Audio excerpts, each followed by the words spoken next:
गुलाब सखी की बेटी, जिसको वो प्यार से राधा कहता था, तो जब वो नृत्य करती थी तो आने वाले लोग जब उसे देखते थे वो बड़े प्रसन्न हो जाते थे। जो भी 10-5 रुपए उन्हें मिलते वो उनमें खुश रहते। गुलाब, अब तो तेरी बेटी बड़ी हो रही है, साथ ब्याह करवे को तो पैसा चाहिए ना। याद कर रहा अपनी बेटी को, लेकिन नाम निकल रहा है राधा। राधा रानी के मंदिर के सामने वो राधा राधा कहकर पुकार रहा था। और उस घटना के बाद गुलाब को किसी ने नहीं देखा। गायब होने वाला मुसलमान था और ढूंढने वाले पर किशोरी जी ने मुख को अमर करती हो, राधा रानी ने मुख को अमर कर। गुलाब सखी की बेटी, जिसको वो प्यार से राधा कहता था, उसका नाम राधा नहीं था, वो राधा कहता था। और जब वो राधा कहता था तो जब वो नृत्य करती थी तो आने वाले लोग जब उसे देखते थे वो बड़े प्रसन्न हो जाते थे, बड़े प्रसन्न होते थे।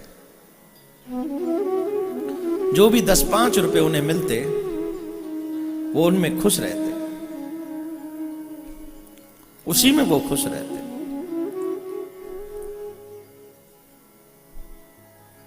धीरे धीरे वो बिटिया बड़ी होने लगी।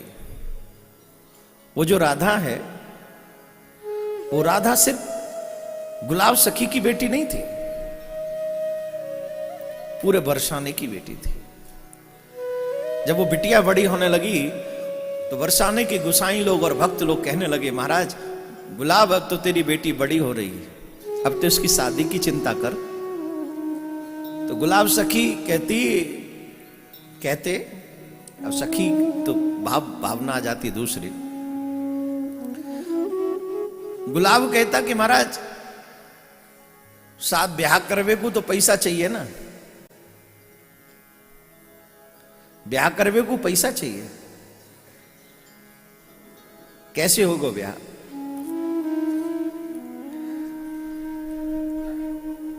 भक्त कहते, अरे काई को चिंता करे, छोरा देख, ये तेरी बेटी थोड़ी है, हम सबकी बेटी है, हम सब करेंगे विवाह, चिंता क्यों करे?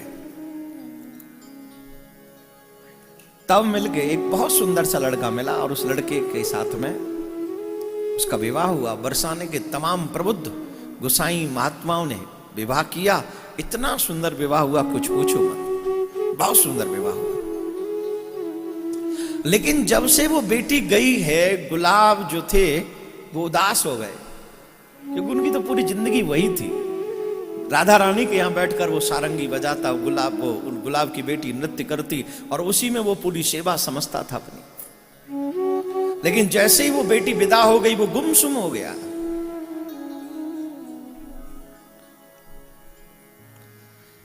वो रोने लगा, राधा राधा पुकारने लगा। अब रात में उसे नींद नहीं आती, उसे बेटी याद आती है, राधा याद आती है।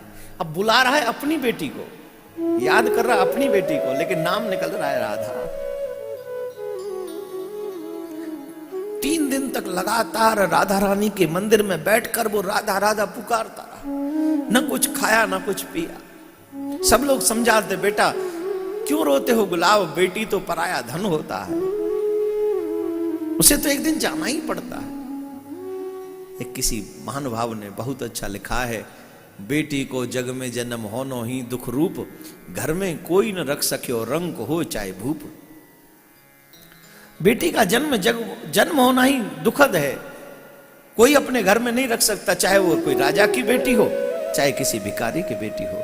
आखिरकार बेटी धन को विदा करना ही पड़ता है, कोई नहीं रख सकता। तो तुम रोते क्यों? अब लोग समझावे पर दिल की बात कहां वो बात समझ में। बेटी तो बेटी है, बेटी जब विदा होती है तो सबसे ज्यादा बाप दुखी होता है। और गुलाब बाप है, गुलाब बाप है, रो रहा। रात्रि के 12 बजे थे। राधा रानी के मंदिर के सामने वो राधा राधा कहकर पुकार रहा था। अचानक से वो बेहोश हुआ, निद्रा आ गई, ये समझो। तो आवाज आई, अरे ओ बाबा देख तेरी राधा आ गई। देख तेरी राधा आ गई। गुलाब को पता नहीं लगा मैं नींद में हूं कि मैं जग रहा हूं। देखा तो राधा की जितनी उम्र है वैसी एक बच्ची, एक बालिका वहां खड़ी है और कह रही है, बाबा सारंगी नहीं बजाओगे क्या? आज मेरो नृत्य करवे को मन कर रहे हो। गुलाब ने वो सारंगी उठाई, बजावे लगे, और ऐसी सारंगी जो आज तक कभी नहीं बजी, और ऐसे पायलन की धुन जो आज तक गुलाब के हृदय तक वो ध्वनि कभी पहुंची नहीं। आज ऐसी हृदय को झकझोर देने वाली पायलों की ध्वनि आज गुलाब ने सुनी। उस बिटिया के नृत्य के जो पायलों की धुन है वो हृदय को अंदर तक चीर रही है। गुलाब तड़प उठा, बेटी राधा, बेटी राधा। लड़खड़ाते हुए पैरों से उस बिटिया के पीछे गए, और जब उस बिटिया के पीछे गए तो वो राधा रानी के मंदिर में जाकर, वो कोई और नहीं सर्वेश्वरी सी राधा उसकी बेटी बनकर आई।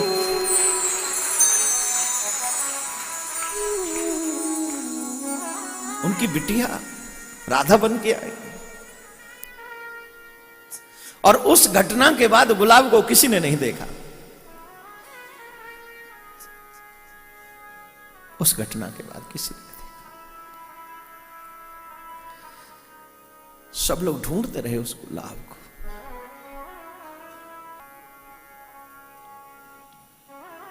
गायब होने वाला मुसलमान था और ढूंढने वाले गुसाई थे।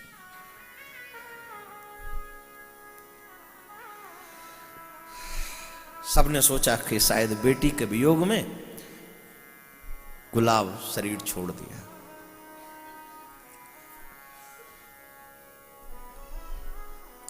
रात्रि का समय था।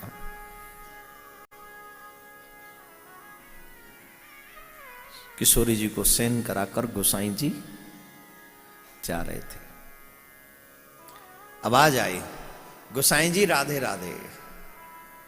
झाड़ी में से आवाज आई, गोसाई जी राधे राधे।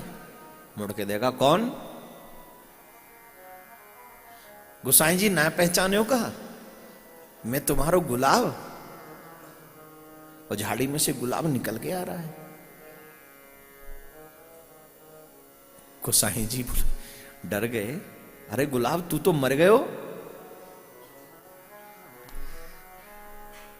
गुलाब ने कही, दुनिया की नजर में मर गो,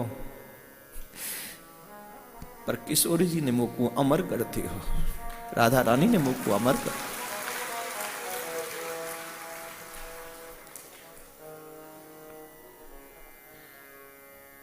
अब मैं किशोरी जी की नित्य लीला में सम्मिलित हूं। उन्हें पूरी घटना सुनाई, ये भयो, और अब मैं किशोरी जी के लिए सारंगी की सेवा करूं और वो रास करें, नृत्य करें। प्रिया प्रीतम के लिए सेवा में मैं रत हूं। गोसाई जी बोले, मैं कैसे मानूं कि जो तुम कह रहे हो वो सत्य है? तुम मैं मान भी लूं तो पर दुनिया कहां मानेगी? गोसाई जी बोले, मैं कैसे मान लूं? तब वो गुलाब बोलो, ले श्री जी की प्रसादी, ये जो बीरा आप अभी किशोरी जी की सेवा में रख के आए हैं, ये बीरा मैं लेके आया हूं। किशोरी जी ने मुझ को प्रसादी दी है, आप भी ले लो। और गोसाई जी दंग रह गए कि वही बीरा है जो अभी सैन आरती से प्रथम श्री किशोरी जी के यहां भेंट की गई है।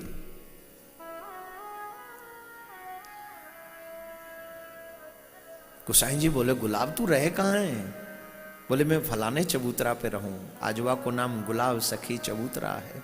सब लोग जाके वहां प्रणाम करते हैं। गोसाई जी प्रणाम करने लगे, गुलाब तेरे चरण कहां है, मैं तो को प्रणाम करूं? तू तो किशोरी जी की नित्य लीला में सम्मिलित है गो भैया। तब गुलाब कहे, आप ही के संग को असर है, आप लोगन को संग करो तो श्यामा जी की कृपा प्राप्त है गई, किशोरी जी की कृपा प्राप्त है।